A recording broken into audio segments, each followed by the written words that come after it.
The girl was the only one in the world. That made her the god of this world. She found herself on an island where she began to understand things around her. There was a mansion on the island, which was connected to an old castle by a passageway. She did not know why such bizarre structures were built. She did not need to know. And besides, the girl never wondered why, because she had been there from the beginning. The warehouse was stocked with a large amount of preserved foods and daily necessities. She would never starve, though she was hungry until she realized they were edible. She almost died several times because of sickness and injuries. In most cases, she almost killed herself by eating spoiled food or plants and inorganic things around her. She used the mansion as her residence, rarely setting foot in the old castle. There was no particular reason to draw a line between the two structures. She simply judged that the old castle was unfit for daily life. There was no one else around. The island was small, and one could walk around it in half a day. From the beach, all she could see was 360 degrees of ocean, the sky, clouds, and the horizon, stretching as far as she could see. That was everything the world offered. One day, the girl tried to light a fire on the beach. There was an episode in a book about a person who lit a signal fire on the shore. A white line rose up to the deep blue sky. She thought it was just like a cloud and put her face into it. She badly burned her eyes and throat. She quickly backed off in confusion and gazed at it from a distance. Yes, she understood that fire was useless to her. Likewise, she began to understand her world, and she understood what it meant to understand. There were many books which she couldn't finish reading, even if she spent her whole life. They contained everything in this world. The stories written in the books were about humans. Humans cannot live alone. There were many books with that written in them. Many books advocated the importance of human relationships. However, the girl was alone. She lived in solitude. Laughing, crying, things that the books said were necessities in life were unnecessary for her. She was not lonely. That was her conclusion. Was she different? Was she mistaken for thinking she was human? Was she the first human in history to reach an equilibrium? The girl was the first average person in human history. The statistical average of one person will always mirror that person, so everything she does is correct, and at the same time, everything could be mistaken. The girl started to paint a picture. Books, instruments, pictures.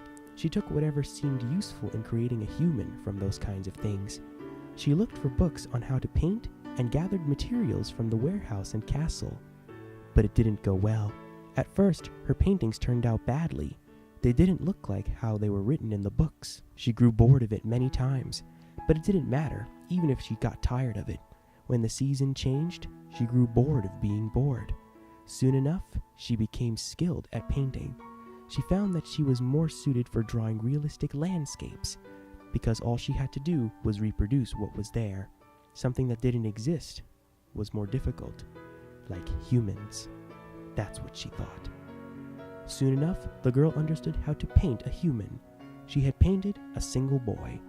Since she appeared to be a girl, she decided to paint a boy to go along with her. His form was similar to her own. Then she realized, myself, a girl, a boy, form. She understood. She had made a comparison. So she decided to add a figure of a boy into paintings of a landscape she had painted. The boy was added to all the paintings. For some reason, she displayed those paintings in the same places they depicted. Not a single place on the island was without a painting. The girl was with the boy everywhere. The boy was just standing straight in all of the paintings, and the boy was looking straight ahead. Each time she looked at one of the paintings, the boy met her gaze. But the girl felt no sense of achievement. She wondered if the boy was human. No, this was only a painting of a human. She knew that from the beginning. He didn't move. He didn't think. He was simply there. Was she lonely? At last, she found her epiphany. She was not lonely. The girl gazed at the paintings a lot. The boy was painted in the same scenery the girl was in. It created a strange mood. That's when she realized, in this situation, a perspective was needed. If she thought of herself as me, then the boy in the picture would be you, a companion. Companion? Taking her dictionary she always held, she found that companion could mean husband. The husband in a married couple. Did that make them lovers? Let's marry. She somehow had that idea. In the books, there were a few stories relating to marriage. The books described it as something important for humans. She began to study the marriage system in greater detail. The next day, the girl held the wedding. She found a dress after searching in the castle. She didn't know why it was there, but as it was convenient for her, she didn't mind.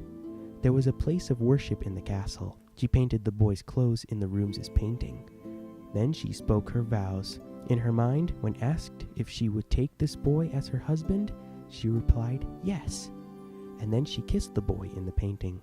It tasted like oil. She gathered random flowers into a bouquet and threw it. She prepared a bigger meal than usual. It was a party after all, but the dress was so tight she couldn't eat very much. The girl threw the bouquet, the dress, and the leftover food over the cliff with the rest of the garbage and went to sleep. Thus, the wedding was over. The day after the wedding, the girl practiced painting her own portrait. Even though she was married, there was no one except her in the world. That's why she painted herself into the pictures. The girl put herself into all the pictures. In the world beyond, the two of them were smiling together.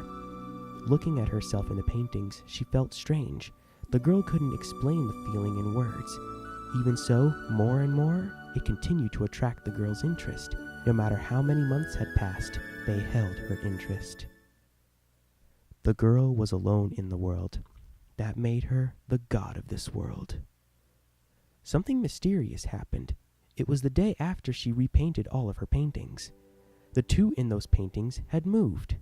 But it did not startle the girl, because she had no idea of asking herself whether it was abnormal or not. From the beginning, she was trying to make humans.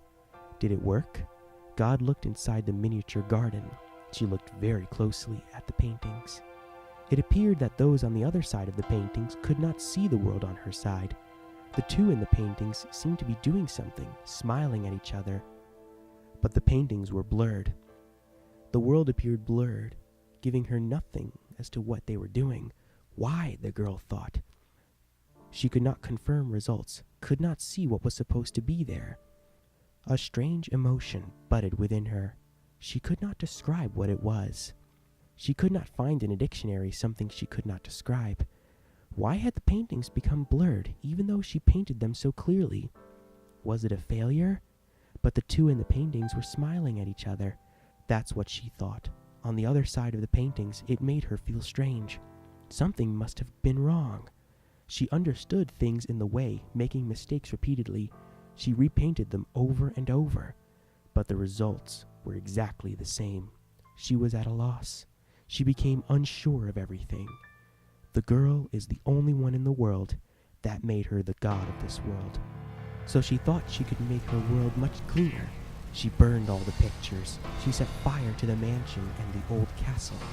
Along with the structures, she burned all her memories. Lastly, God threw the trash, the only trash left in the world, over the cliff.